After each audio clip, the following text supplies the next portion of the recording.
خۆشەویستەکان میوانە بەڕێزەکان بەخێر بێن بۆ ئاهەنگی دەرچوانی ساڵی 2024-2025 لە ناخی دڵ لە دەستگای نوری حیکما یاخۆ بەخێر بێن پێشتان ڕادەگەینی لێرەوە ئەمڕۆ ئاهەنگی دەرچوانی قوتابیانی لەبەرکردن و فێرکردنمان کرد الحەمدولله کەوا پۆلێک لە قوتابی بەشداریان لەو ئاهەنگەدا کردبوو ئەوانەی کەوا یەکەم و دووەم و سێم بوون لە هەر ئاستەکان دیاریان وەرگرت. ئەو ساڵ بەشی لەبەرکردنمان 7 قۆناغ بوو. ئەو 7 قۆناغا یەکەم و دووەم و سێمەکان دیاریان وەرگرت.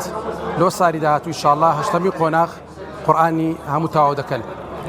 قۆناغی هەفتەمان کە 25 جوزئیان نەبەر بوو ئەمڕۆ هەدیەیان وەرگرت و هەروەها قۆناغی شەشمان 20 جوزئیان نەبەر بوو و هەروەها بەشی فێرکردنیشمان دابەش کردبوو بەسەر 3 ئاست.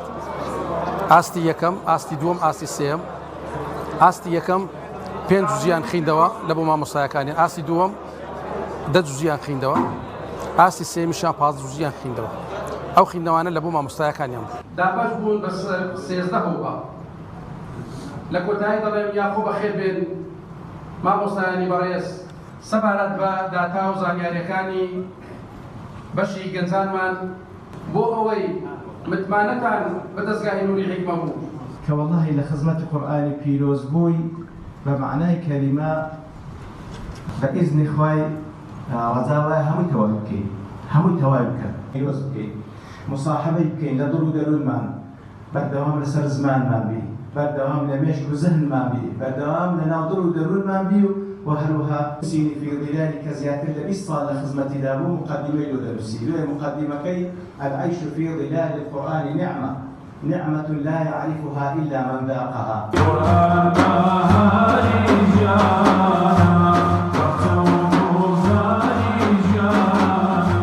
من كردي محمد إسماعيل قوتابی لە سەنتەری نوری حیکمە ئەو ساڵ لەخوای بەزیادبی لە قۆناغی سێ لە یەکەمەکان بوو، یەکەم بووم چوون بۆ مەرحلە سوار. دیارە سەنتەری حیکمەیەکێکە لەو سەنتەرانەی کەوا بەردەوامە لە خزمەتکردنی قورئان و هەموو بابەتە شەرعیەکان نەک تەنها قورئان و حەدیث و سیرە و تەفسیر و بەڵام خۆم لە حفزی قورئان زیاتر بەزیێتەوە قوتابی حفزی قورئانم.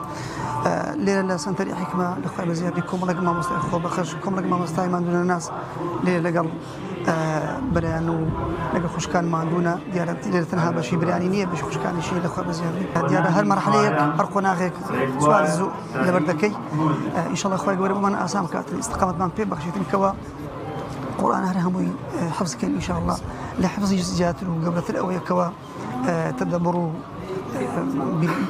تدبر للقرآن كينو وتفسير كي بزاينو وهروها لوش قرنت لهم قرنت عمل فيه كرنيتي كوا كردو ما كردو قرآني بيتم كبير صلى الله عليه وسلم قرآن يقبوا الأسردو قازق ويشتبوا قرآن لهم وجاني ذا رنجي ذا وتوا من شاخ صابر رشيد قتابي قونا غدوم ببلي كم درسهم الحمد لله دەستگای نوری حیکما کە بەردەوامی ئەمەلێتوانەدا و دەمانەوێت ئینشاءڵڵا بەردەوامیش بن یەکێک لەو دەستگایانەیەکەوە گرنجێکی زۆر بە تەربیە و بە تەقافەی قوتابیەکان دەداتن تا چ گەورە بیان منداڵان و هەروەها بەشی منداڵانیش کە یەکێکە لە بەشە گرنگەکانی نوری حیکما ئەوە کارەکانیان زۆر دیارە، قوتابیەکی زۆر لێکوان دەخوێنێتن و ئینشاءڵڵا ئەمە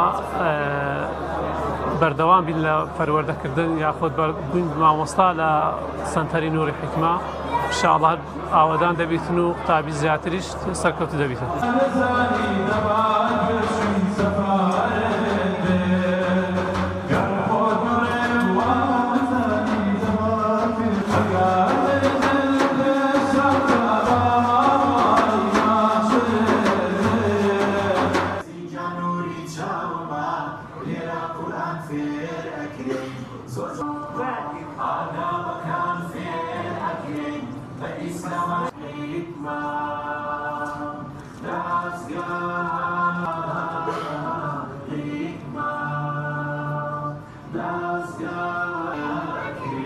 حفلة من دارين جنزان وسري